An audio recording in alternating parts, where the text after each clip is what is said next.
Well, it's 2 days later, and we're back. Boston again. This run was different, and yet it felt really, really similar. It was different in that the players, the way that the lineup was done, a little different. The results still ended up basically the same.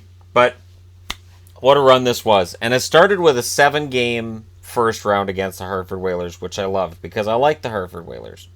So this was a series that I really just genuinely enjoyed as a hockey fan. Hartford won the first game 4-3. Boston then won 3-1. Hartford won the second game 5-3, and I thought, oh, okay. I remember thinking, maybe this is Hartford's year. Boston wins the fourth game 6-5. Then they win 3-2. This should be a 3 because they lost 3-2 in overtime. I mean, it should be obvious, but still, they lost 3-2 in overtime in Game 6, which forced a Game 7, which Boston won 3-1. Huzzah! Then they went to play Montreal, and this was the year that my dad didn't come home after Boston knocked out Montreal.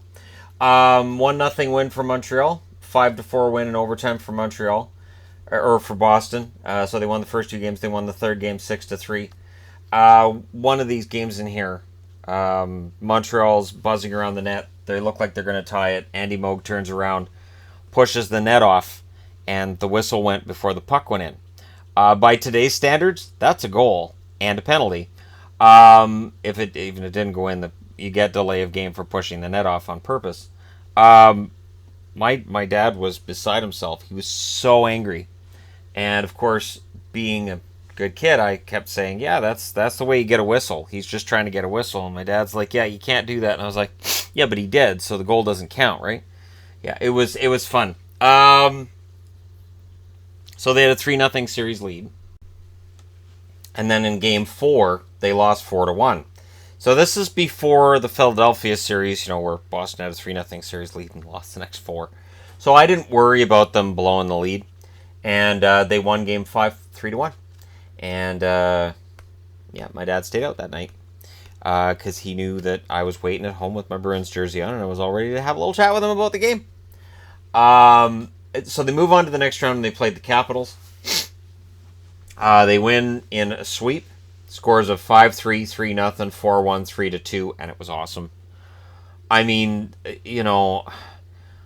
as a hockey fan, there are runs that I really enjoy, and this one was amazing. Then the rage of the finals. Now, I talked 2 days ago about the power going out in 1988, and how enraging that was as a fan. Peter Klima was lazy. Defensively, he was lazy. So Coach John Muckler sticks him on the bench, says you're not playing. You're defensively you're a problem. So the game's 2-2. It goes into third overtime.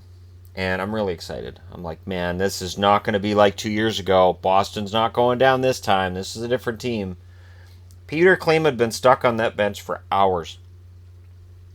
And the announcers were even mentioning, how long Peter Klima hadn't been on the ice.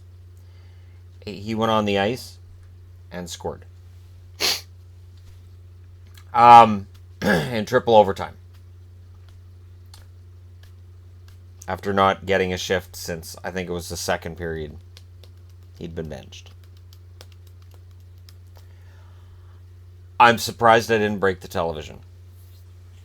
I am surprised that 17-year-old me didn't take that TV and throw it out the window. And then they lost Game 2 at home, 7-2. So yeah, we had home ice against Edmonton, and coming out of that triple overtime, it was devastating. They win Game 3 in Edmonton, 2-1, so road teams win the first 3 games. Come on, guys. And Game 4, Edmonton wins 5-1. And then they finished it off in 5. This was the Edmonton Oilers after Gretzky left. This was the Edmonton Oilers under Mark Messier's leadership with John Muckler as coach. And they won that 5th game 4-1, and Boston just didn't have an answer. That first game, killed it. That triple overtime, killed it. And the reason that I was so full of rage that day when that happened, you know, and it is the Peter Klima effect too. And I talk a lot about my dislike for Peter Klima. I was not a fan of his going into that series. I remember thinking that Edmonton picking him up from Detroit was a mistake, and that having Klima out there could cost them. And that was an Oilers team with the kid line, which had Jelinek, Murphy, and Graves. And it was a fantastic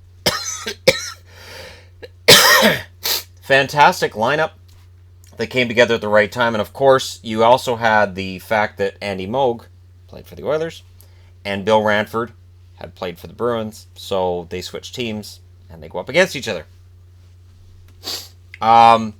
Neely led the way in scoring with 12 goals and 16 assists. Craig Janney's next with 3 goals and 19 assists.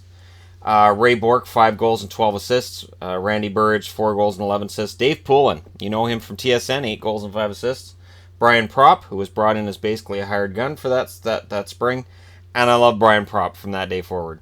4 goals and 9 assists. Bobby Carpenter, 4 goals and 6 assists. John Carter, not the one on Mars, 6 goals and 3 assists. Glenn Wesley, 2 goals and 6 assists. Gary Galley, he's the guy that's in between the benches during hockey games. He got bonked in the head with a puck not that long ago. 3 goals and 3 assists.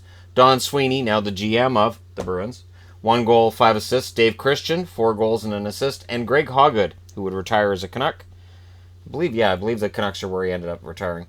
1 goal and 3 assists.